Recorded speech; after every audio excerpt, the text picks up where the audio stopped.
नमस्कार मंडळी. तर इथं माझी सकाळची गडबड चालू होती, म्हणजे पीठ मळून ठेवलं होतं चपातीला. त्यानंतर भेंडीची भाजी तव्यामध्येच मला करायची होती. त्यामुळे जो काय माझा खोलगट जुना तवा होता की नाही, त्याच बाजूला मी म्हणजे त्याच तव्यामध्ये मी भेंडी घातली, कारण चपाती करून भेंडी घालायची म्हटलं फोडणीला तर वेळ लागणार म्हणून. आता ही फोडणीला घातलेली एका बाजूला ठेवते आणि दुसऱ्या बाजूला मी चपात्या करून घेणार आहे. झाडू वगैरे मारायचं आहे, पण भेंडी वगैरे चिरलेली म्हटलं तेवढंच तिकनेच घाण असं दिसते, म्हणून तेवढाच तो पसारा आवरून घेतला. त्यानंतर इथं आता चपाती करायला चालू आहे माझी. त्या बाजूला तोपर्यंत भेंडी माझी मी फक्त तव्यामध्ये वाफवूनच घेते. आज कांदा टोमॅटो वगैरे घालून कणी तिखट मीठ घालून भेंडी केलेली आहे. तर इथं चपाती माझी पहिली चपाती फुगली नाही, असं म्हणतात की नाही पहिली. तुम्हाला माहिती आहे पहिली मॅच हारली की भारतानं की पहिली मॅच देवाला असं म्हणतात. तर इथं माझे तसेच पहिली चपाती देवाला गेलेली आहे, कारण माझ्या मनासारखं असं टम्म पूर्णपणे अशी फुगलेली नाही. त्यामुळे रात्रीची थोडीशी भाजी शिल्लक होती, ती मी वाटीमध्ये काढून तसे चपातीच्या भांड्यात ठेवली होती. पलीकडल्या काकीने त्यांच्या समोरच्या शेतात कनी लाल माठ केला होता, त्यांनी ते दिला होता. तोच म्हणजे रात्री भाकरी झाल्यानंतर त्यामध्ये परतला होता. इथं माझी पहिली चपाती देवाला म्हणता म्हणता दुसरी पण चपाती देवालाच गेली असं वाटते, कारण दुसरी पण माझी फुगली नव्हती. असं पटापटा गडबडीचं कसं पीठ मळून मी जास्त वेळ ठेवलं नाही, गडबडीनं कधी लगेचच मी बनवायला घेतलं, त्यामुळे पण असेल काय माहिती. असं चला आवरून घेतलं. त्यानंतर इथं मी पैंजण कणी सोनाराकडे थोडंसं काय होत होतं माहिती आहे, ते घस असतात की नाही कडी, ती अशी टोक निघालेली आणि ते इतकं धारदार होतं ना, तसं घासायचं माझ्या पायाला नसं अर्ख कणी लागायचं आणि जखमा व्हायच्या. त्यामुळे ते मी सरळ करायला दिलं होतं. तर ते सोनार मामाने दिलं होतं. म्हटलं आता ते कणी लगेचच इकडं तिकडं पडून जाण्यापेक्षा घालून घ्यावं. हे बघा इथले कणी घस पडलेत आणि ती कडी कणी काट असं लागायचं सारखं. त्यामुळं त्यानंतर मी माझी सकाळची सगळी कामं आवरलीत, पण ते दाखवलं नाही कारण वेळ झाला होता, त्यामुळे गडबडीनं कणी आवरून घेतली. आता संध्याकाळची वेळ आहे आणि इथं मी माझा चेहरा का दाखवते माहिती आहे, कारण मी आज ऑनलाईन फेस वॉश कधी मागवलेलं आहे आणि ते इतकं छान वाटलं ना मला पहिल्याच लावण्यात. म्हणजे अजून मी सिरम पण मागवलेलं आहे, ते अजून आलेलं नाही. फक्त फेस वॉश मागवलेला तो फक्त आलेला आहे. माझ्याकडे वांगसाठी थोडंसं ते मागवलेला होता, पण इतकं छान होतं. पण इथं काय चूक झाली माहिती आहे, ती जरासंच असं घ्यायचं असतं आणि मी ते असं इतर आपण फेस वॉश भरपूर घेते त्याप्रमाणे घेतलं आणि ते जाता जाईना बराच वेळ मला चेहरा धुवायला लागला होता. पण चेहरा इतका छान पहिल्याच धुण्यात वाटला. बघू आता अजून थोडे दिवस ट्राय केल्यानंतर काय होतं. इथं मी आता कणी मक्याच्या कणसाची भजी करते.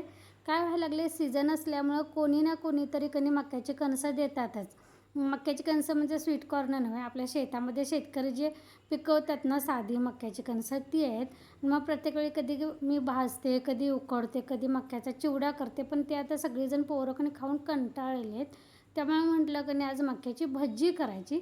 त्यासाठी मी मक्का थोडंसं कणी मिक्सरला वाटून घेतलेलं आहे, कारण साधी कणसं असल्यामुळं थोडीशी भरड करून घेतली. त्यानंतर त्यामध्ये हळद, तिखट, मीठ, हिंग, धना जिरा पावडर, थोडासा ओवा आणि त्यानंतर माझ्याकडे मिरचीचा ठेचा पण होता केलेला, म्हणजे मिरची आणि आलं लसूण वगैरे आपण खरडा आमच्या कोल्हापूरचा करतो ना, तो थोडासा होता, तो पण घातलेला आहे. त्यानंतर थोडंसं कॉर्नफ्लॉवर घालायचं कुरकुरीतपणा येण्यासाठी.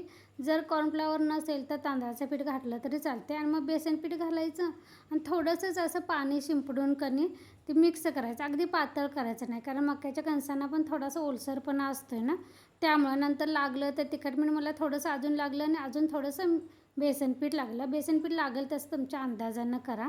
त्यानंतर इथं तेल गरम केल्यानंतर काय करायचं, सगळ्यात महत्त्वाचं गरम तेल पण 1-2 चमच्याकनी त्या भज्याच्या पिठामध्ये टाकायचं. का तर आपण सोडा वगैरे काही घातलेलं नाही ना, त्यामुळे खुसखुशीत होण्यासाठी थोडंसं गरम तेल घालायचं.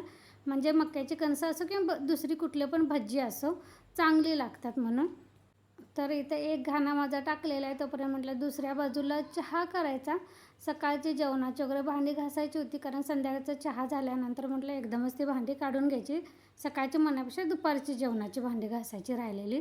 आणि ही चहा पावडर बघा इतकी भारी आहे सोसायटीची, लाल लाल डब्यामध्ये असते ना ती. म्हणजे मी थंडीच्या महिन्यापासून वापरते. मला कसं थोडंसं सर्दीचा त्रास आहे, सर्दी माझी गळत नाही आणि मग आतल्या आत कधी असं चॉक होते, असं म्हणजे शिरा वगैरे दुखायला चालू होतात गळत नसल्यामुळं.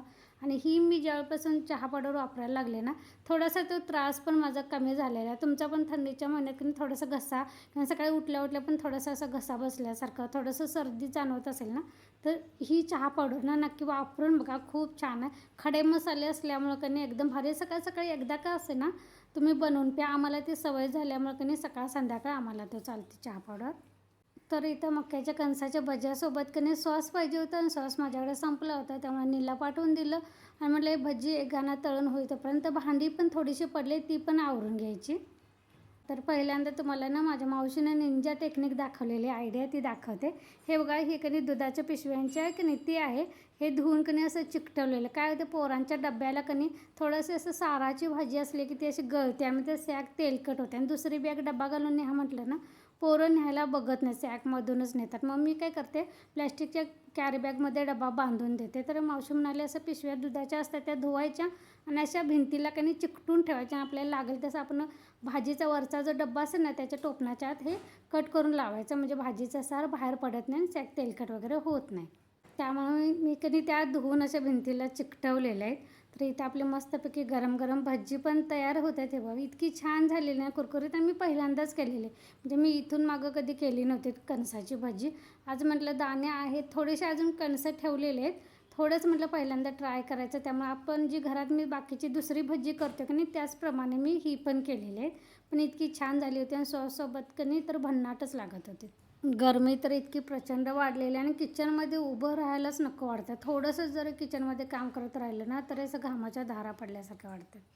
चला तर हे पटापटा आवरून घेते, त्यानंतर भेटू आपण.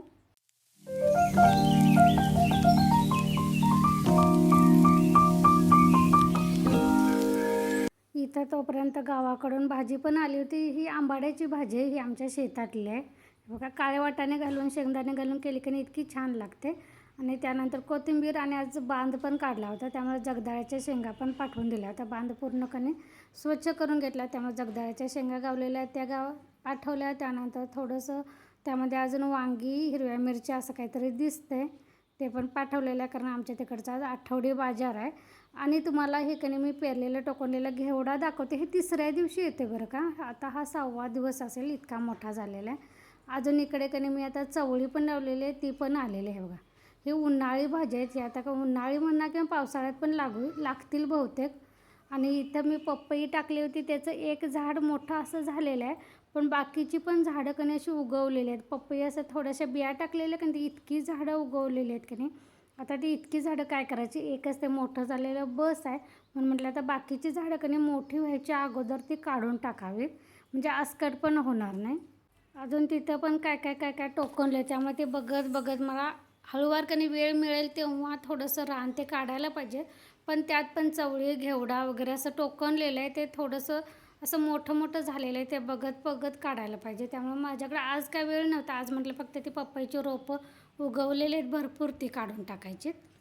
तुम्हाला माहिती आहे, एवढ्याशा जागेत माझं ते फुलाचं झाड आहे, त्यानंतर तिथं पपईचं झाड उगवलेलं आहे, लिंबूचं झाड आहे, त्यानंतर गवती चहा पण मी लावलेला आहे, त्यानंतर आता घेवडा, चवळी वगैरे लावलेले आहे. अजून तिथं टोमॅटोचं पण मी बिया टाकलेल्या का नाही, मी एका बादलीमध्ये टोमॅटो असं कट करून ठेवलेलं आहे, ते पण रोपं लावलेली आहेत का नाही, तर ती पण उगवलेली आहेत. पण ती का नाही आता मला थोडीशी शंका काय वाटायला लागली माहिती आहे.